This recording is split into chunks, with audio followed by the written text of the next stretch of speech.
Hello, everyone out there. Welcome to another edition of the Black Blockchain Brunch, where we take some time out on the weekend to talk about blockchain in a very casual manner. You can do it while you're drinking a mimosa, getting that egg sandwich, or a nice country breakfast brunch going. I'm your host, Kamal Hubbard, and we're here on Black USA News. So want to give shouts out to Marsha Jews and Donnie Glover, of course. You can catch their shows every week, every day this week or next week, I think. So mornings for Donnie Glover, evenings for Marsha Jews. Also, we got my very, very esteemed broadcasting colleague, Art Blacksher, broadcasting out of Oakland, California for the Black Business Roundtable. So be sure to check in on Art every Thursday evening when you get an opportunity, as well as the other offerings by the content creators and contributors here on Black USA News. So today, I have a very special guest to talk to us about blockchain, how they got into blockchain and what they do in blockchain, which is actually very great and very amazing. So I don't want to wait any further. I want to bring in a very, very accomplished and esteemed gentleman in his own right, Mr. Vince Randolph of the Junior Wall Streeters. How you doing today, sir? Hey, how you doing, Kamal? Happy Saturday to you. How's everything? Going great, going great. I'm glad to have you out on the broadcast today from Baltimore, Maryland, or the DMV area. Whereabouts are you from? Why don't you tell everybody who you are and how you got into this thing? Yes. So today, coming to you from New Jersey. So Okay. born and raised actually in Newark, New Jersey. My background, is tech, marketing, design, and really just being from a neighborhood that a lot of people would consider like underserved or underprivileged in some of those aspects.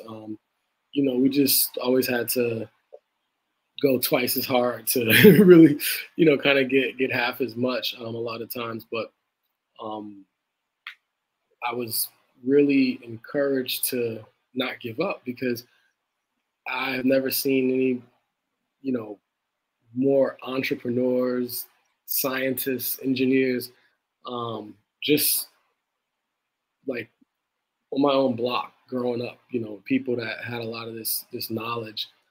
They may not have had the credentials and the degrees like that, but a lot of the people that I learned from that encouraged me and motivated me to kind of keep going were right from my own neighborhood and community. So at some point, um, I told myself that I wanted to do everything I can to really like empower my community and you know teach people, um, I guess, how to use their gifts, right? I felt like my gift was art and design. That helped me kind of make a living for myself. And then I got more into teaching. First started doing like design, education classes, game design, web design, things of that sort. And again, my goal was really to just kind of show people how to leverage those tools, their skills to help make money for themselves. Um, then kind of, came in this world of trading. I wasn't really into stocks and things like that before. Crypto, crypto crept in early on, Bitcoin and things like that. I had some friends around me that were doing some mining. So got heavy into mining at first. This is when Bitcoin was probably worth, nothing really. Everybody got into it really early, and then it's like, oh, this isn't paying off. And then much later it did.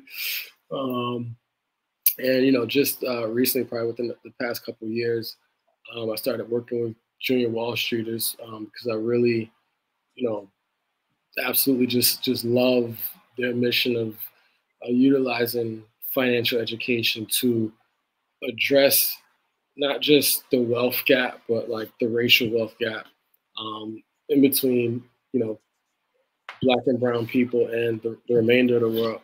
And it just really connected with me, and you know, the opportunity to work with children, or not say children, but youth, and you know, different you know, people that I would consider a little bit younger than me, that reminded me of myself when I was growing up. To, you know, kind of show a different way of kind of looking at things. You know, just became really, really kind of close to my heart. It's something that you know, I teamed up with the director. I'm the founder, Mr. Kevon Chisholm on.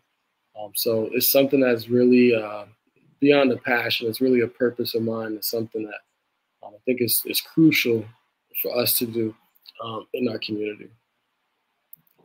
Yeah, absolutely. And the mission certainly aligns with what I'm doing and my mission as well, to, you know, definitely give back to the community. And this is one aspect of doing it. And I think this is also an aspect that is somewhat overlooked.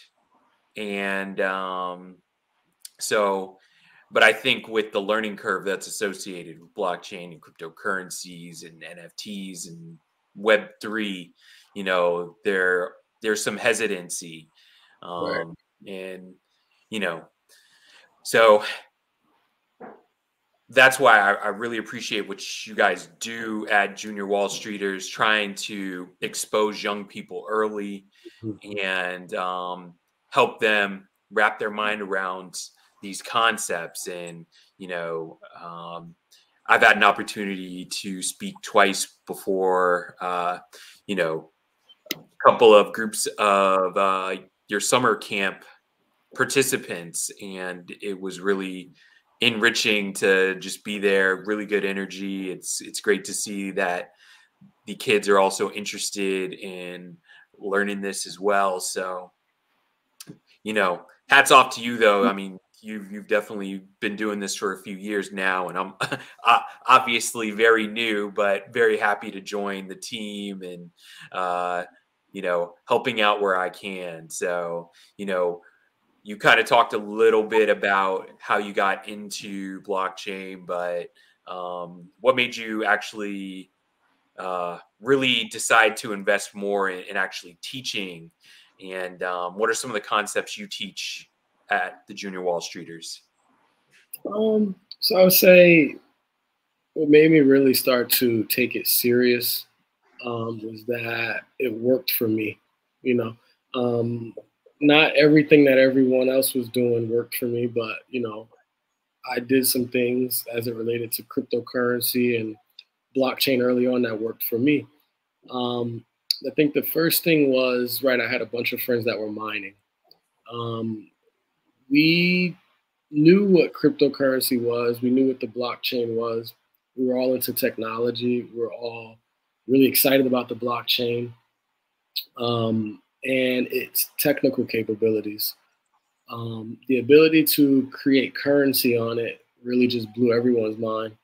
And so when you know we found out how to build a mining rig, it was like, hey, first we started taking apart our own computers, right? Then it became a really expensive hobby at first because we were mining, and it was just a thing of like, okay, well, if you know we can mine this much cryptocurrency, then it'll eventually pay off itself, right? And you know, depending on how much space you have and what your budget is, even with us all having good jobs and things like that, I think early on, honestly, to date, I know we mined things and made money. I don't know if we were ever profitable actually in mining, but you know, actually going through the whole exercise of like, you know, from building your own with the things you have to seeing the market change, to seeing more people start to mine, to seeing the cost of graphic cards skyrocket up. You know, one day we go,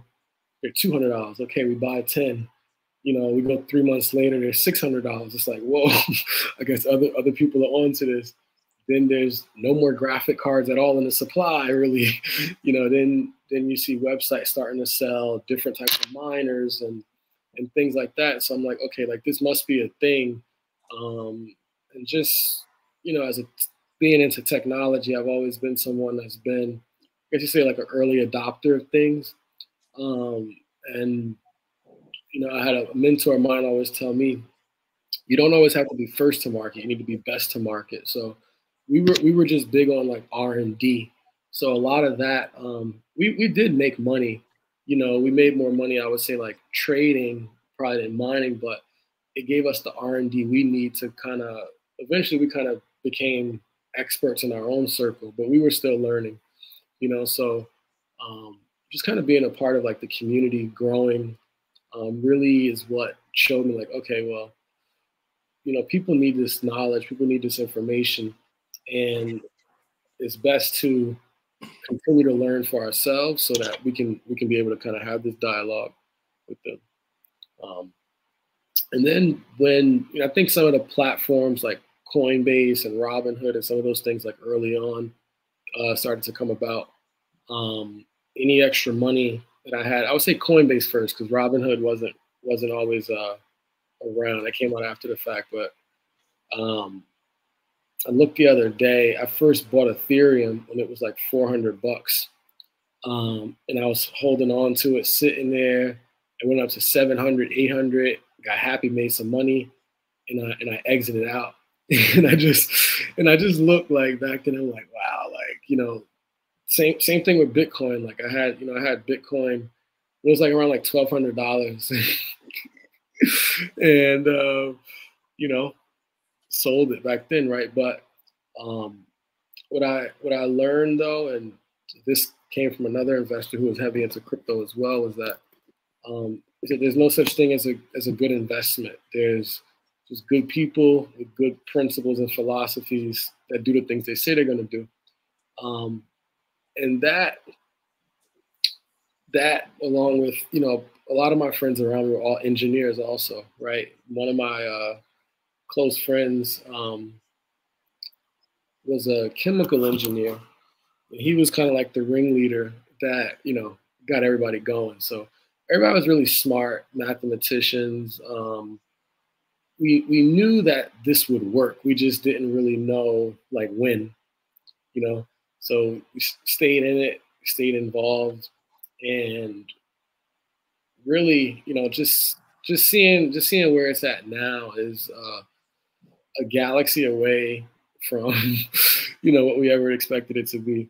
And I'm sure there's a bunch of stories you hear about people saying like, oh yeah, I had Bitcoin when it was this, or I had XRP when it was a penny, or things like that, but just bringing it back full circle, it's crucial. It's really crucial. Like the knowledge of how cryptocurrency works, how money works, the financial education that came along with it. That's what really pushed me into, okay, well, how do I determine if something is good to invest in? How do I determine if the person that's putting it out there is a good person, or if this company has good philosophies? So that's what really started taking me more into like looking at things from a financial analysis standpoint, or actually looking at the business. Yes, I know it was a little long-winded, but no, and this is the thing, right? And I understand it, and people who have gone through the journey understand it, right? And I mean, I think for a long time, people kind of use the term like the rabbit hole, right? The crypto rabbit hole. You fall into it, and you find your own way, right?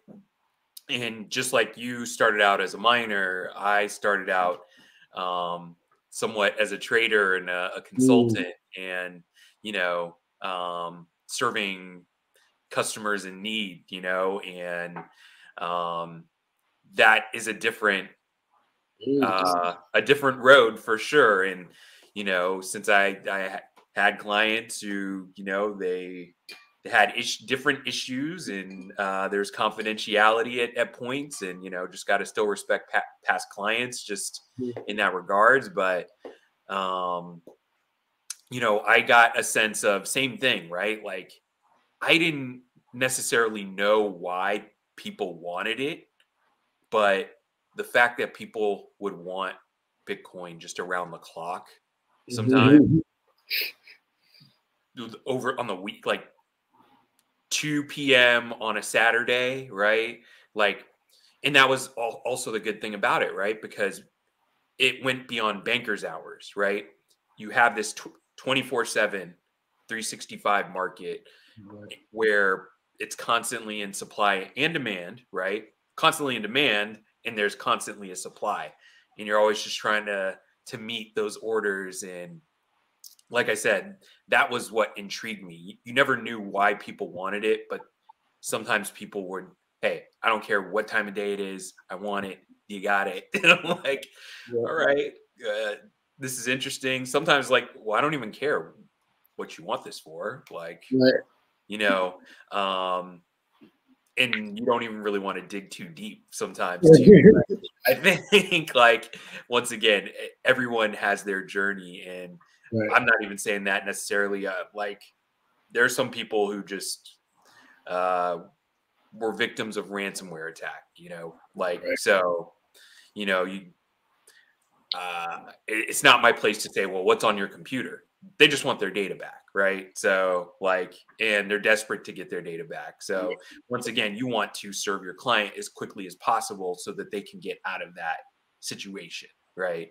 And that was most of those clients. It wasn't like nobody really told me ever outside of the fact of the ransomware attack situation. So, but just in general, right? Other people, like, once again, financial institutions who are looking for Bitcoin. And they don't care if it's Saturday or Sunday sometimes. Right. Or at least, their agents or their brokers, they didn't care if it was Saturday or Sunday. They're like, well, okay, what's the status of this? Like, okay, you come from banking and finance. This is the weekend. We're not working. And they're like, we don't care. So it's always funny. Market. Right. It's always funny, but like, it's interesting because, you coming from the technical and the mining direction, you got to understand it better. Right. And like I said, even though to a certain extent, I was a trader and always try to be a better trader. I kind of I came in from that approach and understanding, okay, hey, this is constantly going to be in demand. Doesn't matter what time of day, people are going to want it. And that's when for me, it was like, oh, okay, like that was one of the light switches that flipped on for me, one of the many, right? And there's still always going to be these light switches. I mean, for me, like, just coming across my initial studies of Bitcoin and while I was studying the credit crisis, right? And understanding how the Bitcoin white paper and this is intended to be peer-to-peer electronic cash transfers, right? So you to me to you to somebody else without having that third-party intermediary saying, no, we're not going to allow this transaction, or we're going to put on a 30% fee on this transaction, right? Like those sort of things really piqued my interest in terms of, okay, hey, this can be very powerful for, the Black community who has a pretty healthy track record of being financially disenfranchised in this country, right? And then when you look globally and the global implications of decentralized finance, it really is, I think, in our community's best interest to understand it better and see how we can leverage it. So I come from even more like getting further positioned and specializing in DeFi, but I know that you have an interest in NFTs. So, can you talk to folks about how you got interested in NFTs and, what piqued your interest in that regard? Yes, sure. NFTs, So when I first heard about NFTs, um, what I'll say is I my ear caught the hype because I didn't apply, what I already knew about the technology to it. If they're trying to figure out, okay, what exactly it was. Um, so initially, we heard about all of these people kind of just tokenizing different assets or different products, right? So we've seen like early use cases of like different museums, you know, kind of making art out of NFTs. There's another early use case of someone taking someone's stuff off their own Instagram page and selling it as an NFT on their own. So there was all these different crazy use cases that I'm like, okay, like what exactly is going on here? But then when I realized like, okay, they're just, they're creating something where there is essentially a limited supply of it. That's the NFT part. That's the non fungible token, which means that you can choose to create, whether it's one or say that hey, this is the only one. It's going to be out after 10, after 100. But I started seeing, oh wow, Tampa. Oh, wow. Hey, Michael, looking at your comment, it's 117 degrees in Tampa, but we know you're staying extra cool out there. Right. I love Tampa. Mother brother Randolph. Right. Yeah. Hey, man, we know you're staying cool 24/7 out there, but yeah, that's a interesting comment,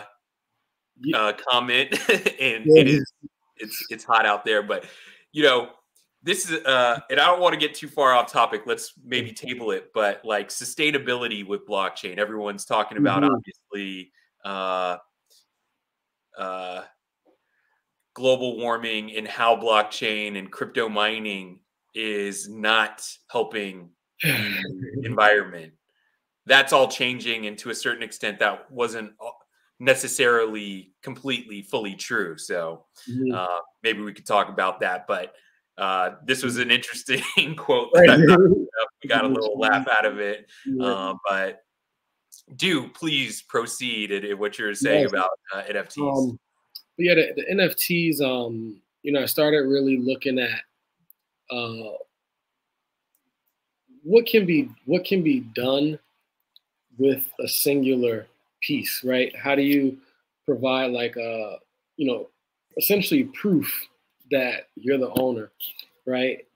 I started to see, then once I started to understand the technology behind it and what people were doing, a lot of the hype with the NFT skyrocketing and exploding, I realized it was just almost like kind of some penny stocks exploding, right?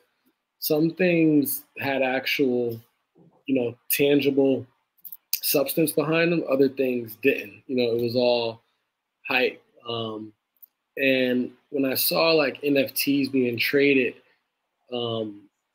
it brought me back to like high school. I remember in 12th grade we had a class where we studied a stock and followed a stock. And my history teacher, this is a history class, by the way, we followed a stock. And his goal was to essentially show us that when we hear people talk about trading futures, you're essentially trading based off of speculation. You're trading based off of what people think is going to happen, what people think is going to be the movement. And so as I'm watching these NFTs, it's like, okay, well, if Kamal says he's buying it, he calls me like, yo, Vince, I just got in, then I'm going to buy it. Then I'm going to call my friends. Like, and so I'm like, okay, this is actually generating traffic, but what's actually behind it, So if there's something actually behind it, then it'll be sustainable. If there's not something behind it, then essentially it's going to reach a ceiling and then, bust. And that's what I started seeing. So I think a lot of us started seeing that. We're still seeing it with like a lot of the, like they have like these the Bored Apes, I think, is a really popular one that, some of those still hold their value. And then there's like a lot of like different artists and celebrities that made NFTs really to just kind of scam people. But what I saw was a lot of people just centralizing it around art. You know, it was the idea that you can really attach anything to an NFT, right? So um, I saw a case, I think it was last summer, where there was, I guess there was 12 original copies of the Declaration of Independence that were offered up through NFT. Um, and so that was something like, okay, this is a physical item that's real, and whoever has the actual original source of it can now say like, hey, well, this is my proof that I have it.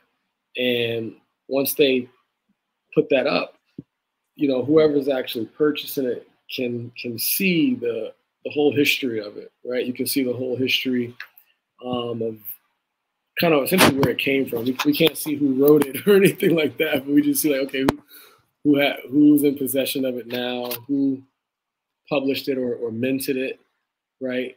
Um, and you know, I think that opened up the floodgates for um, people being able to cut out the middleman as it relates to, I would say, like ownership rights and royalties, and things like that of sort. Um, Another use case I saw last year was a lot of like artists and musicians dropping albums exclusively through NFTs, right? I just see the whole infrastructure of blockchain really as being something that's like decentralized, that, you know, now we can put what we own on it, right? Whether it's your music, your original creation, and show that you're the owner. And like music, for example, if someone wanted to get sample clearance or something like that down the line, just when you originally create it, you can write all your rules and everything already in there, right? Someone can, if you have a song on the blockchain, someone can say like, hey, I want to use this song for a sample, and you know, whatever rules you already wrote into there, essentially, you can get paid out. You can get paid out, excuse me, for, you know, whatever percentage you may have wrote in there without having the need for a middleman, right? If that person wants to go and say reproduce it or resell it, you can still have that already kind of tied in. So I've seen like blockchain and the creation and use of NFTs more as like um, the a digital poor man's copyright, right? But it's, you know, it's much more substantial than a, you know, poor man's copyright, because it's like there's an electronic proof, and there's a ledger that's showing the history of kind of what's always happened in it. Um, and now I'm looking more at I'm seeing a lot of people use NFTs really to do like exclusive drops of things. Um, I've purchased some NFT art myself, but only from artists that, you know, like I know are actual artists. They have actual work. They have actual communities. I try to stay away from the hype when it comes to NFTs, but I do see the concept of an NFT as something that's like, it can be like a rare collectible, but again, just always doing like your due diligence on who's putting it out.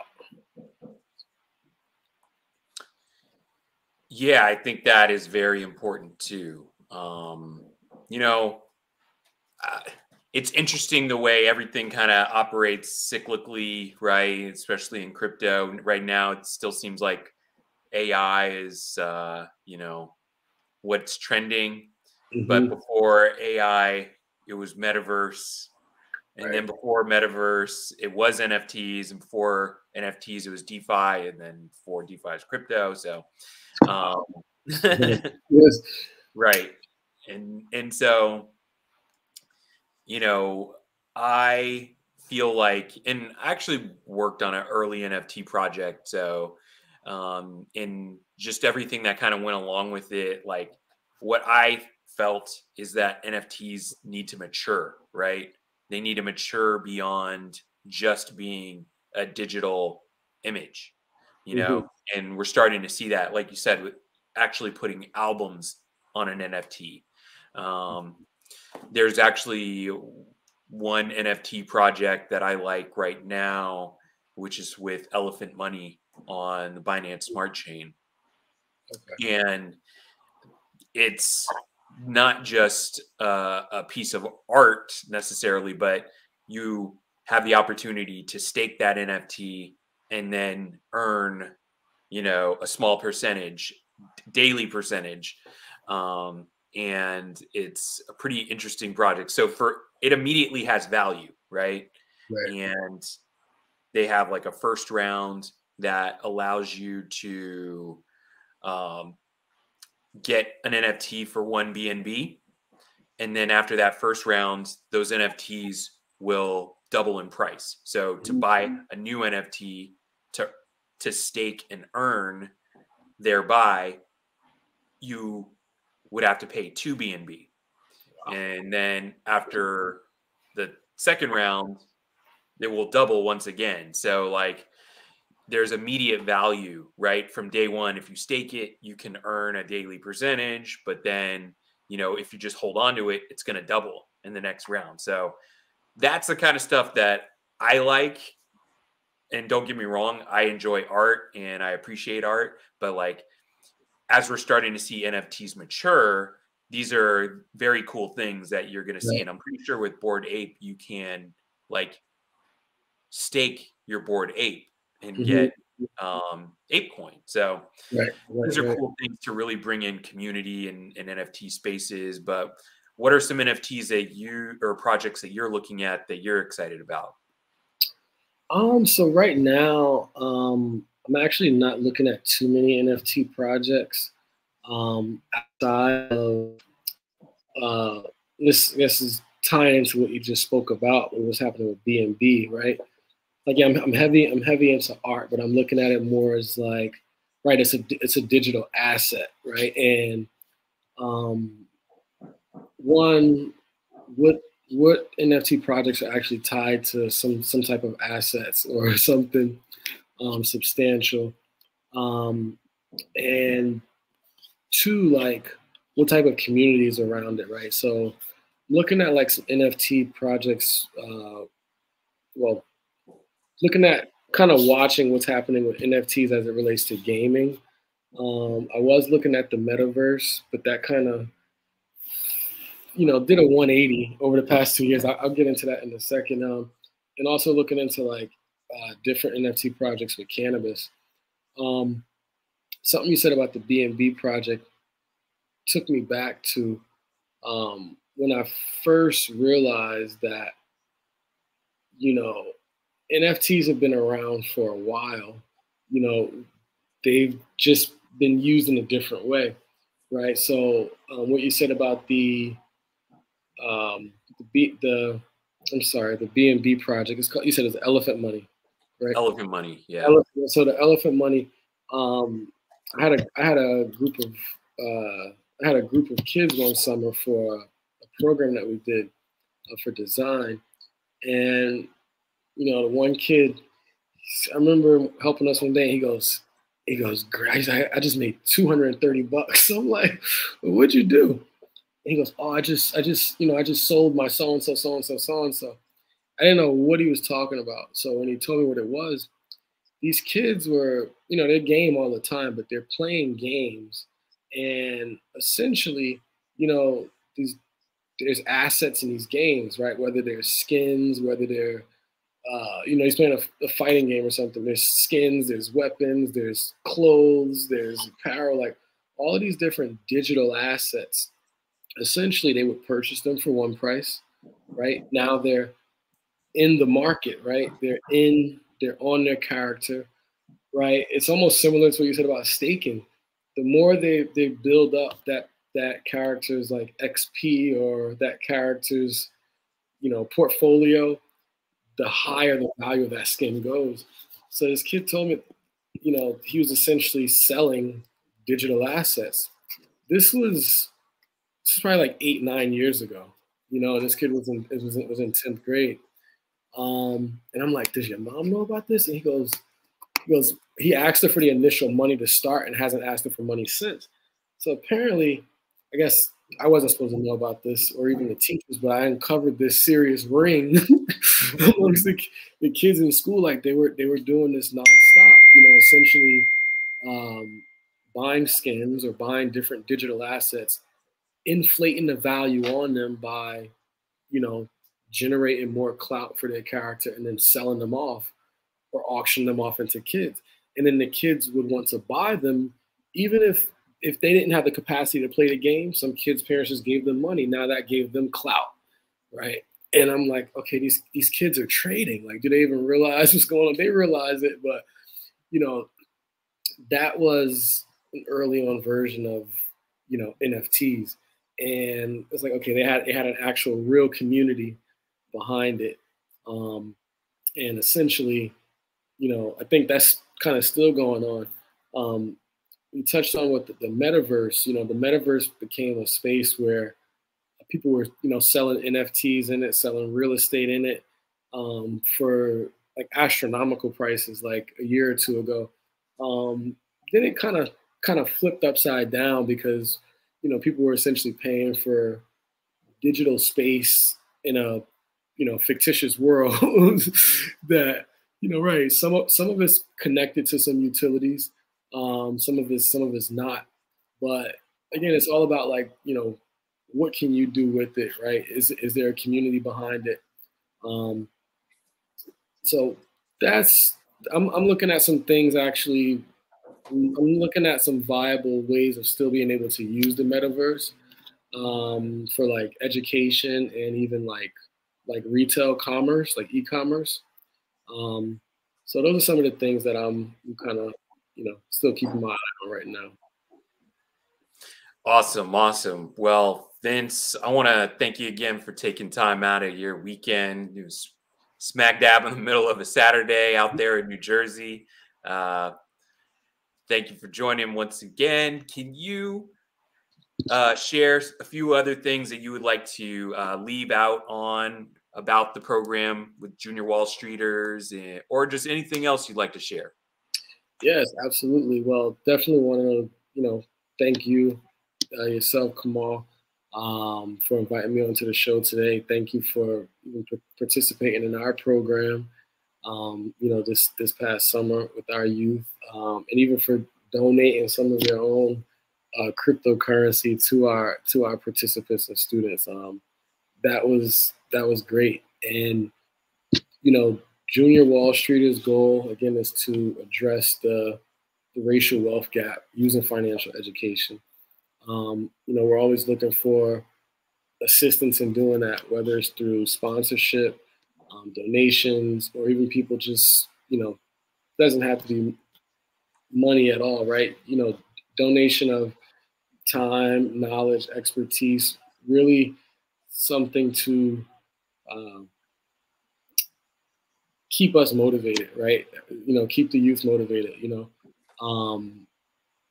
It was someone like yourself that kept me motivated, when I was younger. So, I always like to just ask, everyone to, when we talk about like donation or sponsorship, investing time, giving someone a word of encouragement, a wise word, or just a pat on the back saying like, hey, like, you're doing the right thing, always, definitely goes a long way. So definitely want to thank you for that. And, everyone out there, definitely check out juniorwallstreeters.org. We would be happy to, have you on board and have your support in the mission. Yeah, I mean, I definitely see it as a investment in the future, right? Especially an investment in the community, like that crypto that I gave to those students, hopefully they don't sell it like we did right early on, and they just sit on it and find a way to, make it double, triple, quadruple, Absolutely. or pass it on to one of their kids, or that'd be amazing. But regardless, they're able to, it helps them with their financial journey and seeing how assets can compound. And how making investments early on can pay off down the road in Absolutely. the future. So, Absolutely.